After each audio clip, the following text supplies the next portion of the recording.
Welcome back to our live training session here with our Cadillac CTSV. In our last video, we completed the calibration process for a speed density operation mode.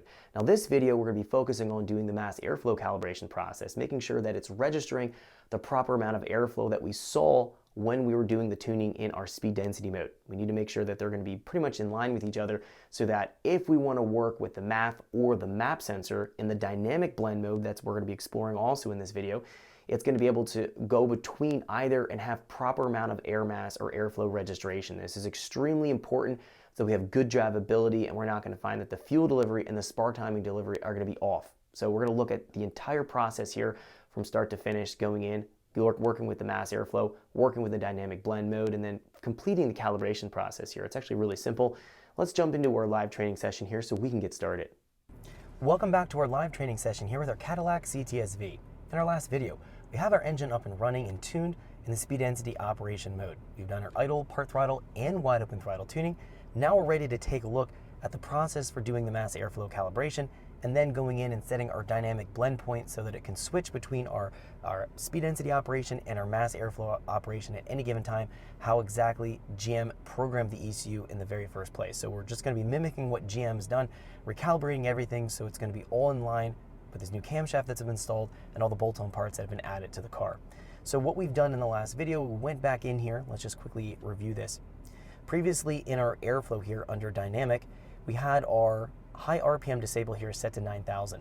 And we also went into our engine diag and faulted out our MAF. We set our MAF failed frequency high to 50 Hertz. So now I've returned this to the stock value here is 13,500 Hertz. And then I went back into my dynamic under the high RPM disable, and I've set this to 100. This is now switched over to running the mass airflow sensor. So previously we were on speed density, running and using the map sensor. It was ignoring the mass airflow sensor. Now we're going to be taking a look at the mass airflow sensor calibration process. This is super easy. Now we do know a couple things. By starting off in our speed density operation and going and doing a check now in mass airflow, we know that the registered airflow at idle was right around 9 to 10, maybe 11 grams per second. We should see very similar measured airflow from our mass airflow sensor compared to our speed density operation. So let's go back in here to general. When we're looking at our table here, we're going to find that this is going to be frequency versus a register amount of grams per second of airflow. So we're going to see where everything falls in line and seeing how the engine runs when we fire it off. I haven't touched the mass airflow curve at all. Now it does have a cold air intake. I don't believe that the intake has been changed in diameter. The actual MAF housing size has been changed. It looks like a stock MAF housing. If it hasn't been changed, we should need to do an overall scaler. So at idle, it should be relatively close. We might find we have some discrepancies, maybe plus or minus 10% that we have to adjust. We're going to be making those changes here and making sure that the mass airflow curve is represented properly. We'll fire it up. We'll see what the engine looks like as far as making our changes here in the MAF curve. We're going to be using our closed loop air, getting it sorted out. So jumping in here, we're going to be going into the MAF closed loop air, looking at our combined short-term trims, using that average data here to overlay here into the table and figure out what kind of changes we need to make into our MAF frequency table and to get it sorted out. We will be taking a look then at our MAF EQ ratio once we start to do some full throttle pulls, and we'll see what that looks like. So we're going to be focusing our efforts here first. Let's go here and I'm going to go and turn on the vehicle, and let's go here and start our scanning. Now, a few things I want to point out.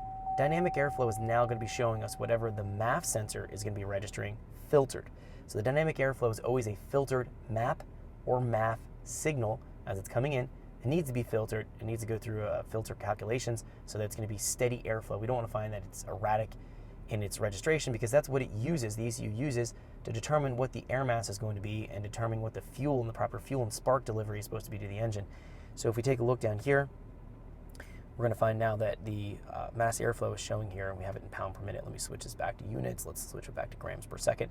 We're going to find now it's showing 0 grams per second. Dynamic airflow is showing 0 grams per second. We don't have a way to look at the VE airflow as a channel. Gen 4 ECUs have that, Gen 3s don't, so we don't know what that's going to look like, but we do know approximately what that dynamic airflow, again, was registering with a tuned MAF table at idle specifically. That's usually the reference point that we want to shoot for. So everything else here should be good.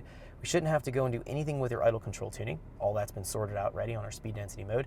We do need to just, again, focus on tuning our mass airflow curve. This is super, super easy. Much easier than dealing with our three-dimensional VE table here. We only have a two-dimensional table and we have limited data points, but it's critical that we have everything calibrated right, because if we have odd jumps in our MAF curve, that can create all kinds of problems. We also have to make sure that we have our airflow registration or measurement from our airflow sensor, the mass airflow sensor, proper as well. So we need to calibrate that MAF curve to make sure everything's going to fall in line.